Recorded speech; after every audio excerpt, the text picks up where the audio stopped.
আজ আমি অনেকগুলো কিচেন টিপস নিয়ে চলে এসেছি, তবে তার মধ্যে সবচাইতে ইম্পর্টেন্ট যেটা হচ্ছে সেটা হচ্ছে এই শাড়ি ভাঁজ করা।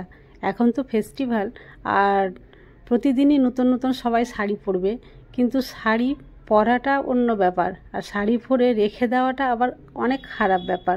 শাড়ি ভাঁজ করতে অনেকেই পারে না, অন্যের হেল্প নিতে হয়। তাই আমি আজকে এমন একটা ট্রিক তোমাদের সঙ্গে শেয়ার করব যে অন্য কারো সাহায্য ছাড়াই তোমরা নিজেরাই শাড়ি নিজেই ভাঁজ করতে পারবে একেবারে পারফেক্টভাবে। এছাড়া রয়েছে আরও নানান ধরনের কিচেন ট্রিক্স। তো তোমরা ভিডিওটি স্কিপ না করে প্রথম থেকে শেষ পর্যন্ত দেখো, তাহলেই বুঝতে পারবে। আর হ্যাঁ, চ্যানেলটি সাবস্ক্রাইব করে না থাকলে প্লিজ চ্যানেলটি সাবস্ক্রাইব করে দিও। তো চলো, পিকে ম্যাজিক ফুড ফ্যাক্টরিতে তোমাদের সকলকে স্বাগত জানিয়ে শুরু করছি আজকের প্রথম ট্রিক। এখানে দেখছো এক পাতা ট্যাবলেট রয়েছে, আর আমরা যখন কোনো সমস্যায় পড়ি তো এই ধরনের পাতাগুলোই হয়তো আমরা নানান ধরনের সমস্যার জন্য নানান ধরনের ট্যাবলেট কিনে নিয়ে আসি, কিন্তু আমরা দুটো একটা খেলেই কিন্তু সেরে যায়। যে প্রবলেমের জন্য নিয়ে আসি সেই প্রবলেমটা হয়তো সেরে যায়, তখন আমরা কি করি, এই ট্যাবলেটটা রেখে দিই। কিন্তু এটা রেখে দিলেও আমরা একটা ভুল করে বসি, ট্যাবলেটের যে জায়গাটা ডেট লেখা থাকে সেটাই খেয়ে ফেলি।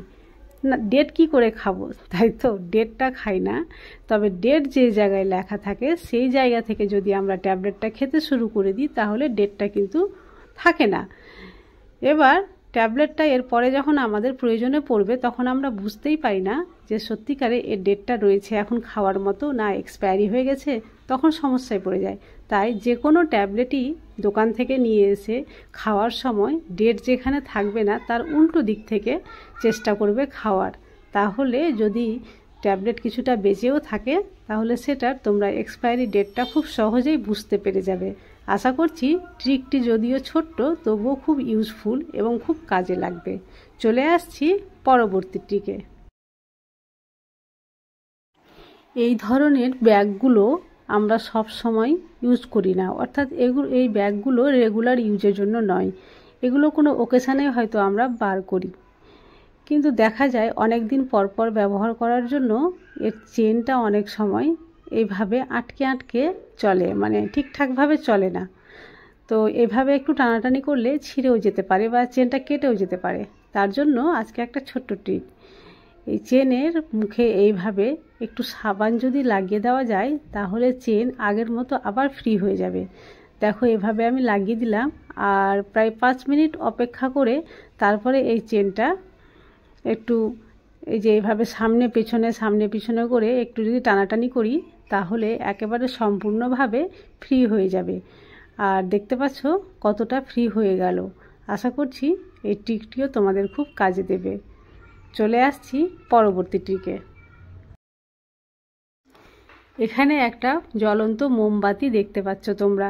আমি ইচ্ছে করেই মোমবাতি জ্বালিয়েছি এবং এর মোমটা ফ্লোরের উপরে গলিয়ে ফেলবো, কারণ তোমাদের আমি দেখাতে চাইছি যে ফ্লোরে যদি মোমবাতি এভাবে গলে পড়ে যায় বা জমে যায় তাহলে কি করে সেটা সরানো যাবে খুব সহজে, সেই ট্রিকটাই তোমাদের সঙ্গে শেয়ার করব। তাই আমি ইচ্ছে করে এটা করছি।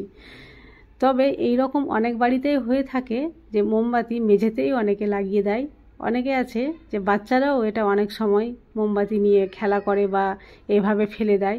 তখন যদি এখানে কিছু দিয়ে ঘষাঘষি করা যায় তাহলে মার্বেলের উপরে একটা বাজে দাগ পড়ে যাবে, আর সেটা দেখতে খুবই বিশ্রী লাগে। তো এইভাবে ঘষাঘষি না করেও এই দাগটা খুবই সহজে উঠে যাবে। সেটা কিভাবে চলো দেখে নাও। আমি একটা ছোট্ট পেপার নিয়ে নিয়েছি, যে কোনো পেপার হলেই হবে। এই পেপারটা এই শুকনো মোমের উপরে আমি দিয়ে দিচ্ছি, দিয়ে ঢেকে দিলাম। আর এরপরে একটা আয়রন গরম করে নিয়েছি। গরম আয়রন এর উপরে দিয়ে এইভাবে যদি কিছুক্ষণ প্রেস করি তাহলে দেখবে মোমটা সম্পূর্ণভাবে গলে গিয়ে পেপারে লেগে যাবে। আর দেখো সম্পূর্ণ পেপারটা ভিজে গেছে, আর নিচে কিন্তু মোম আর নেই।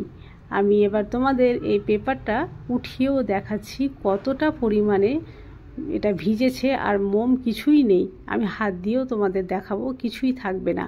দেখো ট্রিকটা কত সহজ এবং কত মানে শর্টকাটে সব কাজটা কমপ্লিট হয়ে গেল। এখানে ঘষা মাজার কোনো প্রয়োজনও পড়লো না, আর মার্বেলটাও ঠিকঠাক থাকলো। ছোট্ট ট্রিক কিন্তু খুবই ইউজফুল। চলে আসছি পরবর্তী ট্রিকে।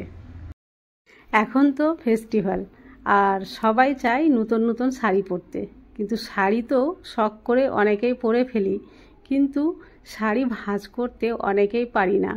অন্যের সাহায্য নিতে হয়, আর না হয় শাড়ি যেখানে সেখানে ফেলে রাখে। বিশেষ করে যারা বাচ্চা মেয়ে, তারাও শখ করে শাড়ি পরে আর এইভাবে ভাঁজ টাজ করতে পারে না, যেখানে সেখানে ফেলে রাখে।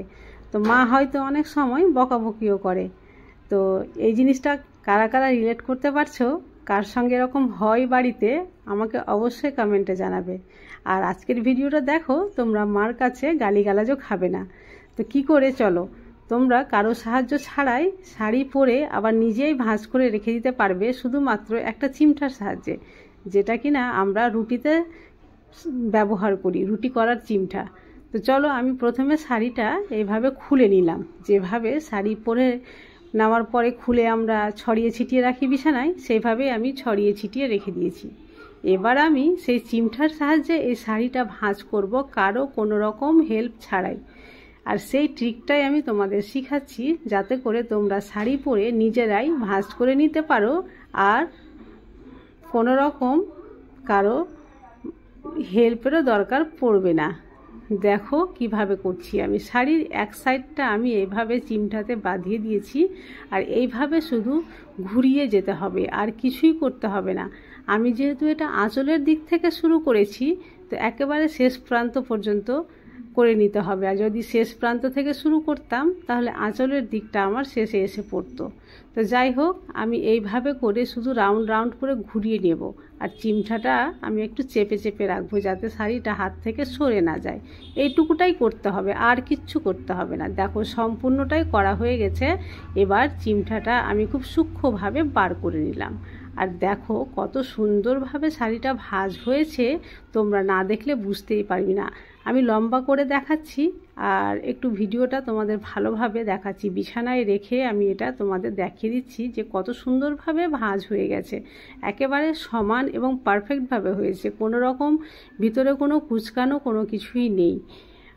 এবার মায়ের কাছে বকাবকিও খেতে হবে না। তোমরা শাড়ি পরবে আর নিজেরা এইভাবে ভাঁজ করে চুপ করে রেখে দিতে পারবে, তাই না? দেখো কত সুন্দরভাবে ভাঁজটা হয়ে গেল। আশা করছি আজকের পরে যারা শাড়ি ভাঁজ করতে পারে না, তারা অবশ্যই শাড়ি ভাঁজ করতে পারবে, আর একেবারে খুব সুন্দরভাবে ভাঁজ করবে। ট্রিকটি যদি ভালো লাগে, বেশি বেশি করে শেয়ার করিও। আর এই ধরনের নতুন নতুন ট্রিক পেতে হলে চ্যানেলটি সাবস্ক্রাইব করে পাশে থেকো। আজকের মতো এই পর্যন্তই। কালকে আবার নিয়ে আসবো অন্য কোনো নতুন ধরনের ভিডিও। ততক্ষণ পর্যন্ত তোমরা সবাই সুস্থ থেকো, ভালো থেকো।